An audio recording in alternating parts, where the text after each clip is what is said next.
Hello, this is Joe Hakun again. Uh,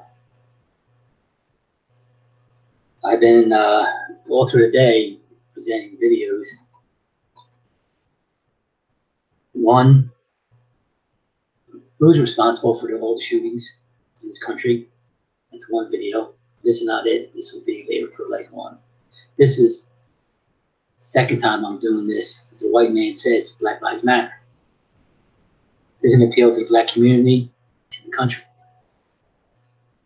My name is Joe Hakun. I am a white man. I live in the inner city, born and raised.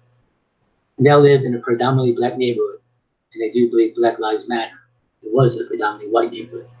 I have stayed here at my residence, believing that I will be able to change the situation in the neighborhood. I'm concerned for the inner city. How do we both get involved together? The inner city black community is much maligned by the elite. The elite usually focuses on the negative side of the inner city, not the positives. For sure, there are negatives in the inner city. I would have written about some of them here in this book. I have written. White communities, as well as other ethnic communities, have them also.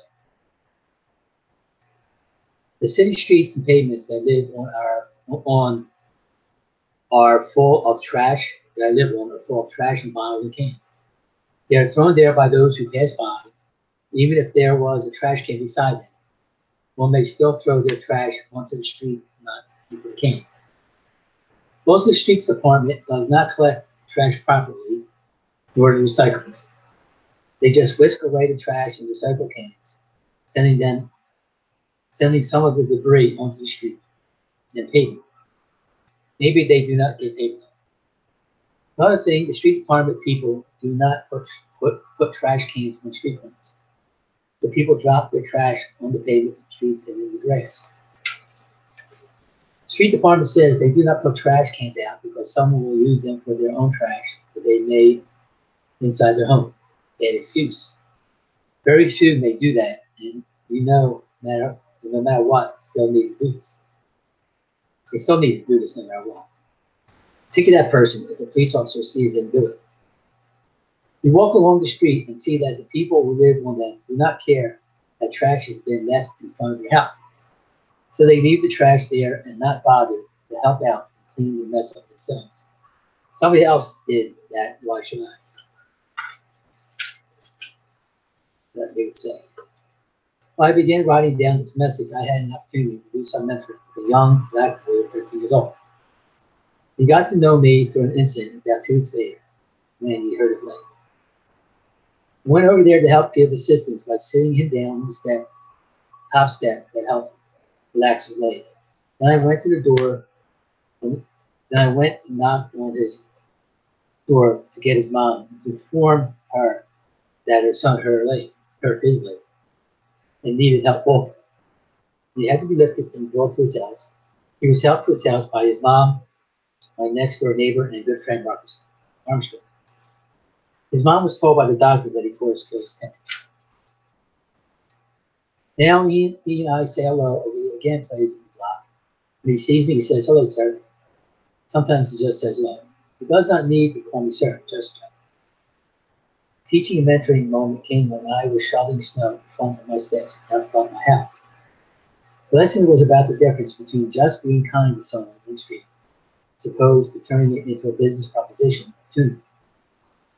He asked me if he could help, and I said yes, and he thought he asked to be paid for his help. I did give him $3 though for his help, even though I did not need to. He did not ask to be paid beforehand. I believe he learned the lesson of being kind and neighborly as opposed to being businessman. Even though he could take advantage of that kind of opportunity to make a little money for himself. But be upfront about it to that person. This was a privilege for me. This opportunity. I asked him for a big hug, and he was glad to give me one.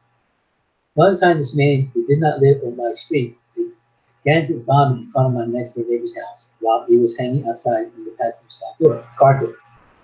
I asked him if he was all right, and my other neighbor saw me attending to him and went and got him a bottle of water and paper towels. He thanked us both for our help.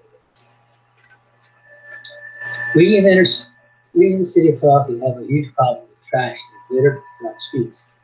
pavements, and grass in the neighborhoods. What we can do as a people is to help each other clean the streets and pavements. We also can bother the streets department to do much better job of trash collecting. We also should tell them to put trash cans on the city corners. These are the city's responsibilities. We as citizens need to hold the city, state, local, and federal governments to an account. Government is created by God Himself for the benefit of the people, especially for their protection, not for themselves, not for the government, but for the people that they're supposed to serve, get tax money from. There are those politicians who really think that it is for their benefit. We as a people also can be vigilant against crime and be a help to the police. I had 3 circumstances where wrong was done to me.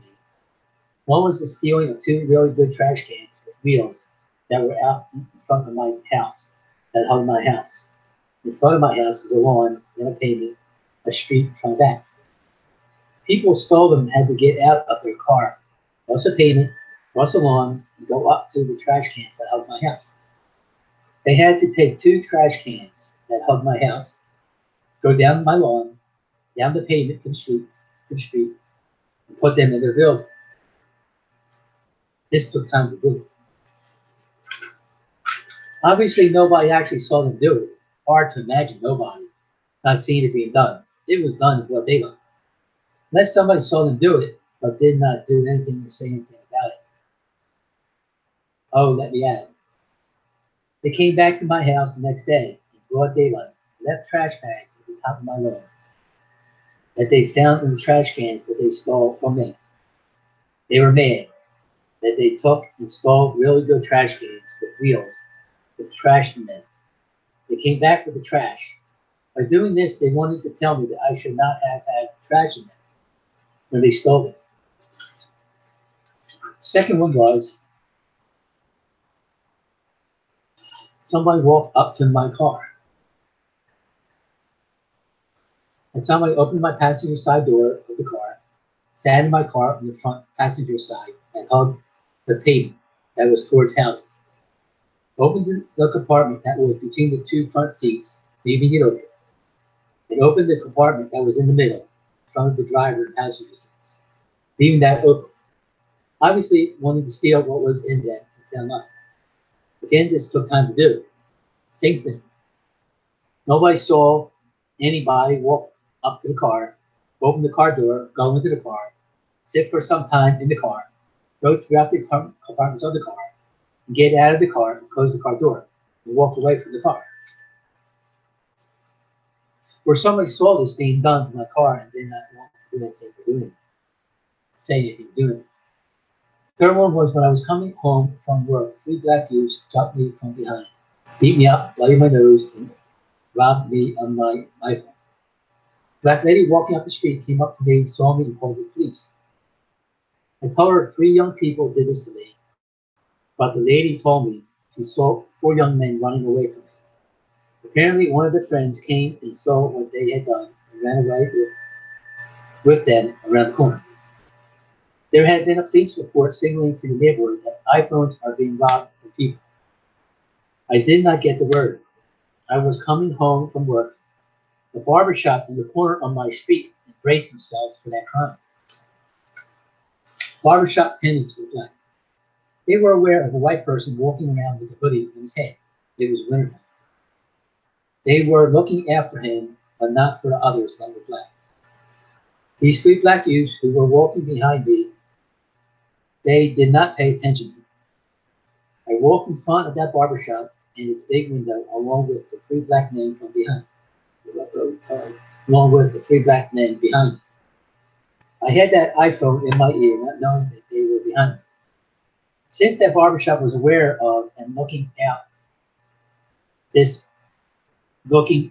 for this, since that barbershop was aware of looking out for this situation, made aware to them by the police report, I think that they should have been suspicious of them walking close behind them.